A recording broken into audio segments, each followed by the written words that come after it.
피부과에서 진료하고 있는 최영준이라고 하고요.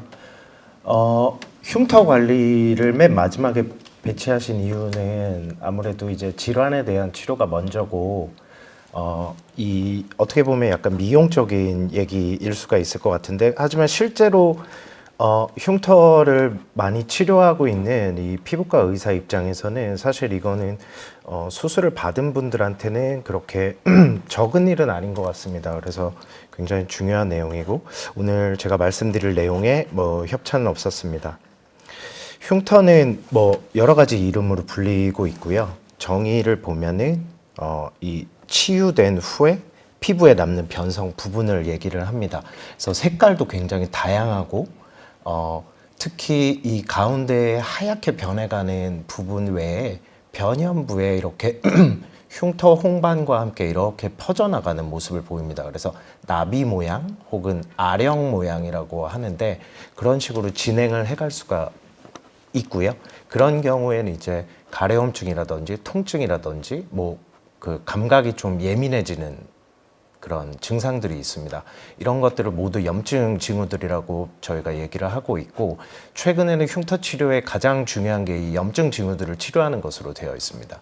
그리고 모든 수술이 이제 이 피부를 절개하는 것부터 시작을 하게 되는데, 절개하는 순간부터 이제 내부 장기라든지 아니면 우리 몸의 근육이나 피하 지방층이 서로 엉겨 붙게 됩니다. 공기 중에 닿는 그 순간부터요. 그래서 그거를 이제 유착이라고 하는데, 이렇게 주변에 엉겨붙는 그런 모습도 보이게 됩니다.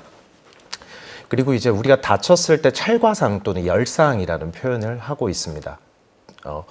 그리고 뭐 이 다양한 이런 제품들이 있는데요. 뭐 크게 뭐 차이는 없고 그냥 손에 집히시는 거, 의사가 추천해 주시는 거 쓰면 될 것 같습니다. 아까 말씀드렸듯이 이제 외상의 종류가 크게 두 가지로 있습니다. 찰과상이 있고 열상이 있습니다. 찰과상이 아무래도 조금 더 옅게 형성이 되고, 이런 친구들 같은 경우에 이제 그 아스팔트의 피부가 이제 쓸리는 거죠. 근데 뭐 생각보다는 그렇게 심하진 않아서 5일 만에 이렇게 깨끗해집니다. 하지만 중간에 열상이 있어서 요거는 이제 봉합이 필요한 경우고, 이분은 저랑 친한 형님인데 모 TV 아나운서입니다. 그래서 싸워가지고 이렇게 다쳐서 오셨고, 꼬맨 건 제가 꼬맨 건 아니지만, 영준아 큰일 났다, 내 인생 이제 끝났다, 어떻게 해야 되냐, 6개월에 제가 이렇게까지 만들어 드렸습니다.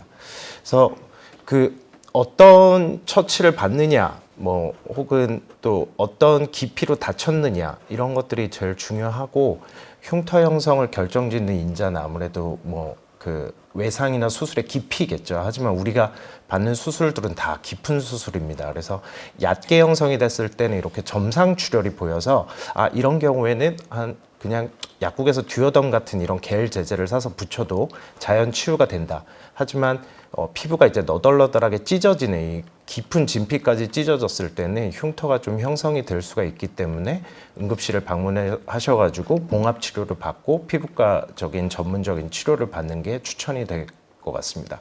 그래서 그냥 쓸리는 경우에는 그냥 드레싱만 해도 어느 정도 좀 그 우리가 허락 가능할 정도의 그냥 약한 흉터가 생기고요. 예, 그 저희 병원 그 교수님 따님인데, 이게 그 개인 병원에서 몇 달을 치료해도 잘 안 난다고 해가지고 오셨습니다. 흉터도 걱정이 되고, 그래서 제가 뭐 이런 식으로 잘 치료를 해드리고 있고, 뭐 피부과에서 이제 흉터를 치료하는 방법은 여러 가지가 있겠습니다. 이제 제가 작년에 이제 교과서에 만들어서 실었던 표인데 굉장히 많죠. 그래서 이 중에서 잘 선택을 해줘야 되고, 이 선택지마다 각각의 장단점들이 있기 때문에 의사의 조언을 받아서 그 흉터의 어떤 시기나 심한 정도에 맞춰서 의사의 조언을 받아서 치료를 받으시면 될 것 같습니다. 최근에는 이 최소 침습적 치료법이라고 해서 레이저 흉터 교정술이라는 것을 제일 많이 하고 있습니다. 저희 병원에서 사용하고 있는 3가지 이제 장비들인데 굉장히 효과가 좋습니다.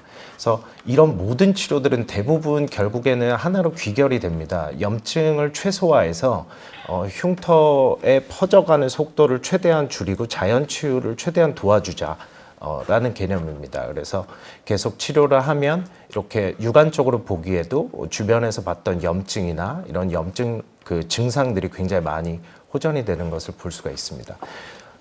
흉터 치료는 예방 그리고 수술 후에 3주에서 3달 사이에 이제 치료 전에 이제 조기 개입을 해서 최소화한다는 그런 개념이 있고, 조금 늦게 오시면 이제 치료의 개념이 있습니다. 각 시기에 따라서 조금 더 아프고 조금 더 이제 그 자주 치료를 받아야 되는 그런 단점이 있을 것 같습니다. 그래서 제가 수술한 피부암 환자들을 보면은 실밥 뽑은 날부터 이제 레이저 치료, 실리콘, 뭐 먹는 약, 자외선 차단, 벌어지지 않게 하는 테이프 이런 걸 처방을 합니다. 그래서 2군데 피부암을 수술을 해줬는데 7달 만에 수술한지도 모르게 이렇게 만들 수가 있을 것 같습니다.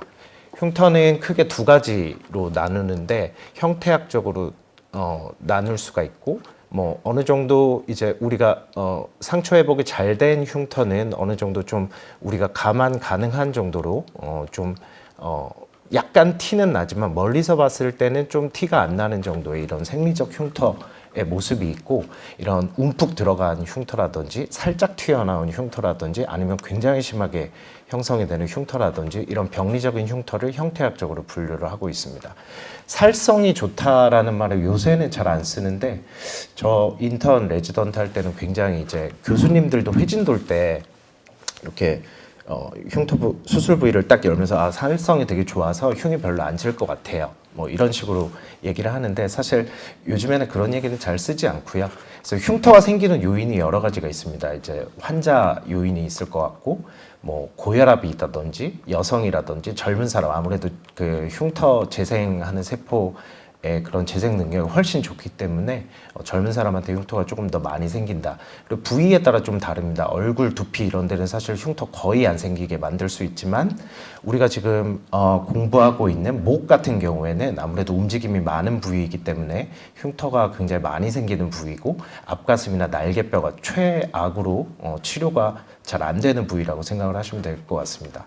두 번째는 의사 요인인데요. 오늘 저 초대해 주신 이제 윤지석 교수님이나 김은영 교수님 같은 이런 명의를 만났을 때 수술을 빨리 끝내고 합병증이 없게 기가 막히게 잘 꼬맸다, 이래서 이런 의사 요인이 있을 것 같고, 또 수술 부위 관리를 굉장히 잘했다, 그래서 상처 치유를 굉장히 빨리 촉진시키고 결과적으로 이제 아까 보여드렸던 생리적인 흉터 정도로 유도를 빨리 해줬다, 그래서 수술 후 관리 요인이 있겠습니다.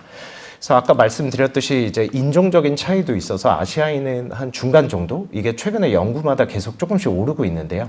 대략적으로 10 미만이라고 보시면 될 것 같고, 일본에서 대규모 연구를 했을 때는 이런 앞가슴이라든지 이 날개뼈가 굉장히 좀 많이 생기고 치료도 굉장히 제일 어려운 부위로 되어 있습니다. 우리가 지금 모여서 공부하고 있는 목 같은 경우에도 3번째 정도로 흉이 많이 지는 부위입니다. 흉터 형성, 아까 제가 말씀드렸듯이 이제 찰과상 같은 그런 깊이가 있겠고, 두 번째로는 이제 기계적인 장력이 있습니다. 이런 근육의 움직임이라든지 관절의 움직임, 그리고 여성 같은 경우 피어싱, 목 귀걸이 같은 경우 우리는 중력에 의한 그런 기계적 장력에 의해서 흉터가 형성이 되고, 최근에는 의사들은 제일 집중을 하는 게 이겁니다. 혈관의 손상 그리고 만성 염증에 의해서 흉터가 형성이 거의 결정된다. 확대경 소견을 보고 지금 현재 흉터의 상태가 성숙된 상태인지 미성숙된 상태인지, 계속 자랄지 증상이 되게 심할지 말지를 결정을 할 수가 있고, 이거는 사실 뭐 진료실에서 하는 검사는 아니고 연구용인데, 혈류량을 측정을 해보면 이게 굉장히 지금 빠르게 증가하고 있는 그런 흉터인 것도 알 수가 있습니다. 그리고 치료 효과를 파악하고 어떤 치료법을 결정을 해줘야 되는지에 대해서도 이런 그 혈관 손상 그리고 그에 따른 만성 염증이 이용이 되고 있습니다.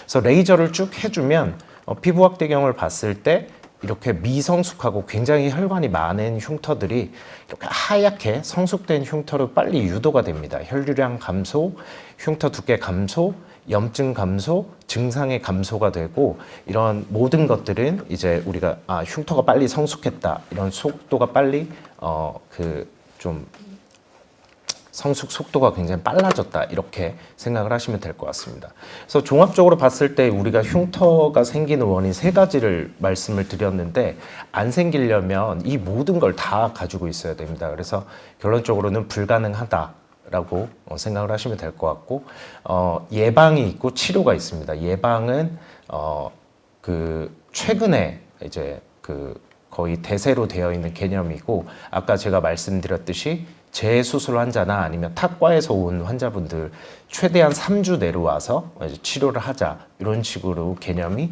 약 2000년대 초중반부터 바뀌어 있습니다.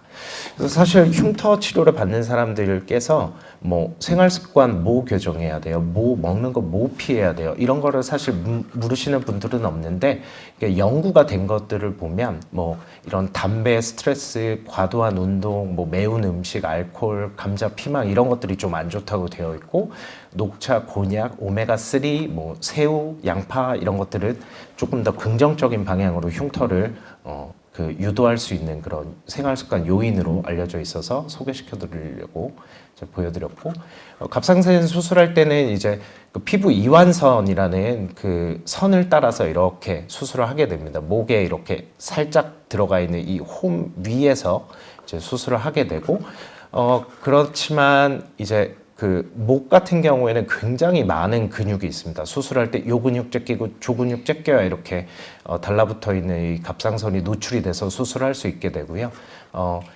뭐 수술 부위 아까 윤지석 교수님께서도 말씀해 주셨지만 심한 정도에 따라서 재발 여부에 따라서 약간 길이가 결정이 되게 됩니다. 우리가 장조림을 보면 이게 근육인데요. 뭐 우둔살 이런 근육인데 이게 다 근섬유입니다. 근데 목에서 아까 제가 보여드렸듯이 우리가 갑상선 절개를 하게 되면, 수술 때 절개를 하게 되면 수술 이후에 굉장히 많은 이 근섬유들이 막 움직이게 됩니다. 그래서 아까 말씀드렸던 근육의 장력에 의해서 막 줄다리기를 하듯이 이렇게 사방팔방에서 이제 근섬유들이 막 움직이게 되고, 수직적인 방향뿐만 아니고 수평적인 방향으로 막 움직이게 됩니다. 그래서 우리 몸에 있는 어떤 조직들은 이제 굉장히 이런 동적인 스트레스에 반응을 해서 이런 흉터들이 형성이 되게 됩니다. 그래서 갑상선 수술 흉터는 크게 이제 네 가지로 나눌 수 있습니다. 저랑 굉장히 친한 교수님께서 이제 발표하셨던 논문인데, 납작하고 길쭉하게 예쁜 흉터가 되는 경우가 있고, 약간 튀어나온 경우가 있습니다. 그리고 비대해지는 흉터가 있을 수 있고, 또 아까 말씀드렸듯이 이렇게 들러붙는 흉터가 있을 수 있겠습니다. 표준 치료는 비대 흉터 같은 경우에는 살짝 튀어나와 있는 경우고, 켈로이드 같은 경우에는 우리가 절개한 부위를 훨씬 넘어서 이제 형성이 되는 아주 가장 심한 형태의 흉터를 얘기를 하게 되는데, 각각 치료 예방 방법이 조금씩 다르게 됩니다. 당연히 비대 흉터에 비해서 켈로이드가 조금 더 공격적이고 아프고 조금 더 비싼 치료들을 받아야 될 것 같고요. 비대 흉터를 예방하는 가장 좋은 방법은 다양한 실리콘 제형, 아까 보여드렸던 여러 가지 제형들을 최소 2달 정도 사용하는 것으로 되어 있고, 여기서 만약에 진행을 하게 되면 주사, 여기서 또 진행을 하게 되면 레이저를 추가하는 것으로 되어 있습니다.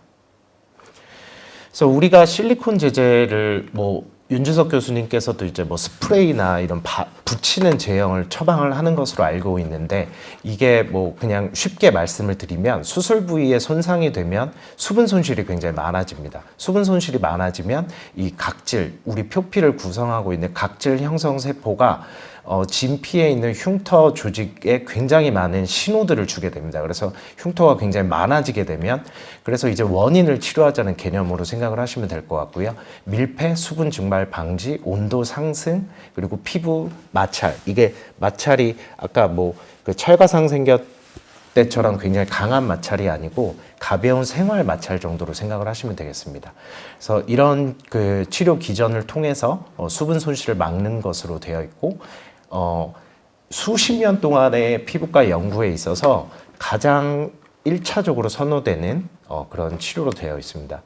수술을 최근에 받았다면 최소 2~3달 정도 사용을 해주시는 게 권고가 되고, 뭐 이 자석 같은 걸로 좀 압박을 해서 혈관을 좀 짓눌러서 흉터 조직이 못 자라나게 이렇게 부위에 따라서 좀 치료를 하기도 합니다. 저희 지금 아직 안 돌아가고 있는 4년차 여자 선생님 귀 사진인데요. 네, 제가 교과서에 실으려고 좀 사진을 부탁드렸었습니다.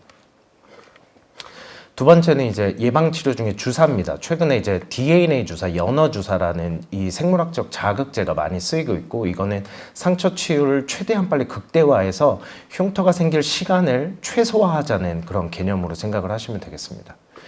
이제 예방을 넘어서 치료 개념, 치료의 그런 말씀을 드릴 거고요. 아까 말씀드렸듯이 이렇게 유착 흉터가 생기면 일반적으로 실리콘으로는 잘 해결이 안 됩니다. 그래서 굉장히 아픈 이런 스테로이드 주사를 맞아야 되는데 효과는 굉장히 좋지만 단독 치료를 하면 2년이 넘게 걸립니다. 그래서 다른 치료와 병합을 하게 됩니다. 실밥을 뽑은 날부터 바로 레이저를 치료 시작을 하자라는 최근에 이제 치료적인 그런 패러다임을 바꾸게 된 2003년에 그런 논문이 되겠습니다. 치료 레이저를 한쪽이 치료를 안 받은 쪽보다 훨씬 더 결과가 좋다는 그런 개념이고 자외선 차단제 그리고 한 달 간격으로 3회 치료했을 때 이런 좋은 효과를 보여서 전 세계에 있는 피부과 의사들이 이 치료를 따라하기 시작했습니다. 그래서 6년 후에 이제 저희 병원에서 이제 그 흉터 예방에 있어서 레이저를 이용을 했던 그런 논문이고요. 레이저를 이용을 해서 예방을 하지 않았던 그런 사람들에 비해서 예방한 사람들이 결과가 훨씬 더 좋음을 확인할 수 있었고, 이 프랙셔널 레이저 같은 경우에는 이제 주로 여드름 흉터라든지 모공, 여성분들이 이제 화장이 잘 먹게 하는 그런 레이저로 잘 유명해서 한 번씩 다 들어보셨을 텐데, 박피성이 있고 비박피성이 있습니다. 아무래도 박피성이 조금 더 아프고 가격이 조금 더 비싼 치료가 됐는데, 아무래도 그 통증이 심하지 않으면 얻는 것도 별로 없다고 박피성이 조금 더 좋은 것으로 되어 있습니다. 그거는 이제 그 예전 논문인데 윤지석 교수님께서 기억을 하실지 모르겠지만 윤지석 교수님께서 이제 수술하셨던 증례들입니다. 그래서 레이저를 안 쏜 분들에 비해서 쏜 사람들이 결과가 훨씬 더 좋았던 그런 증례를 저희가 확인을 해서 이제 그 발표를 했던 논문이 되겠습니다.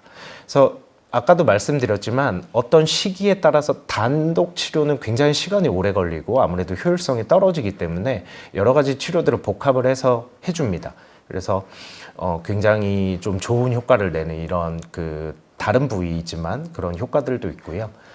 사실 이분은 그 저희 병원 직원입니다. 제가 뭐 이 사진을 써도 된다는 그 허락은 못 받았는데 이제 수술 받고 수개월 후에 왔습니다. 조기 개입을 제가 이제 했던 거죠. 저한테 예방 치료를 받진 않았으니까. 그래서 조기 개입을 해서 뭐 레이저 주사, 뭐 생자극제 주사 이런 것들을 해가지고 굉장히 가까이서 보지 않으면 거의 티가 안 나게 이렇게 만들어 드렸습니다. 이 친구도 이제 제가 사진을 써도 된다는 허락은 못 받고 왔는데 저희 병원 남자 간호사입니다. 그래서 타 병원에서 수술을 한 걸로 알고 있는데 수술을 받고 1년 후에 저한테 왔습니다. 이때는 조기 개입이 아니고 치료겠죠. 그래서 이때는 아까 그 이분에 비해서는 조금 더 결과가 좋지는 않습니다. 그래서 예방과 조기 치료가 훨씬 더 그 6개월 이후에 받는 실질적인 치료 개념보다 훨씬 더 결과가 좋다 이렇게 알고 계시면 될 것 같고, 수술은 맨 마지막 방법입니다. 저한테 이제 수술을 받으러 오는 분들이 굉장히 많은데 사실 목 같은 경우에는 수술을 해드리지는 않습니다. 한 1년에서 2년 정도 치료를 해보고 반응이 없거나 계속 진행을 했을 때 수술을 하자 이렇게 말씀을 드리고, 뭐 이런 귀 같은 경우에 굉장히 뭐 효과가 좋지만 다른 부분들은 큰 근육에 놓여져 있으면 아무래도 장력이 아무래도 많이 작용을 하기 때문에 부가적인 이런 좀 강한 치료들이 꼭 필요하게 되겠습니다. 그래서 아까도 제가 서두에서 말씀드렸지만 뭐 우리가 여기서 모여서 갑상선 암 치료 그리고 흉터를 최소화하자 이런 것들을 좀 공부를 하고 있는데, 가장 중요한 거는 제가 이제 그 2년 전에 논문에도 쓰고 개인적으로 되게 잘 썼다, 스스로 되게 만족했던 내용입니다. 가장 중요한 목표는 종양을 수술로 완전히 제거하는 겁니다. 그렇지만 미용적으로 환자를 만족시키면 굉장히 좋다. 그리고 그런 미용적 결과가 좋았을 때 의사도 굉장히 만족도가 높습니다. 그리고 그 여러 가지 변수들이 있는데 흉터를 덜 생기게 하는 그런 변수들, 수술 전에 의사가 정확하게 진단을 해서 예상하지 못한 변수들을 사전에 방지해서 수술 부작용을 최대한, 수술 합병증을 최대한 줄이는 방법이 결국에는 흉터를 최소화할 수 있는 가장 좋은 방법이고, 수술 시에는 꼼꼼하게 외과 의사가 좀 경험이 많고 수술을 최대한 빠르고 피가 덜 나게 수술하는 그런 수술 시 요인, 그리고 좋은 드레싱 제제를 잘 선택해 주는 그런 수술 후 요인, 이런 변수들이 다 합쳐졌을 때 결국에는 이제 갑상선 수술과 같은 외과 수술이 수술도 잘 되고 미용적으로도 흉터가 적게 생기는 그런 결과들을 낳을 수 있다고 생각을 합니다. 그래서 요약을 해보면 흉터는 여러 요인의 복합으로 발생을 한다. 그래서 꼭 흉터가 의사의 잘못 때문에 의사가 좀 뭐 수술을 조금 대충 한 거 아니야, 이렇게 생각을 하실 수도 있지만 의사의 요인으로만 꼭 생기는 건 아니다. 그리고 흉터 예방에 있어서 제일 중요한 건 실리콘 치료라 이런 거 뭐 비싼 거 왜 주나 이렇게 생각하지 마시고 최대한 오랫동안 최대한 열심히 쓰셔야 됩니다. 그리고 흉터 치료는 혈관 항염증 치료에 최근에 집중이 되어 있고, 레이저 그리고 스테로이드 주사법이 흉터 치료의 근간이고 여러 가지 선택적인 치료들이 있다, 이렇게 알고 계시면 될 것 같습니다. 그리고 마지막으로 저 뭐 이런 진료들 하고 있습니다. 흉터 좀 심한 분들 오셔서 뭐 상담 언제든지 오시면 되니까요. 와 주시면 감사하겠습니다. 경청해 주셔서 감사합니다.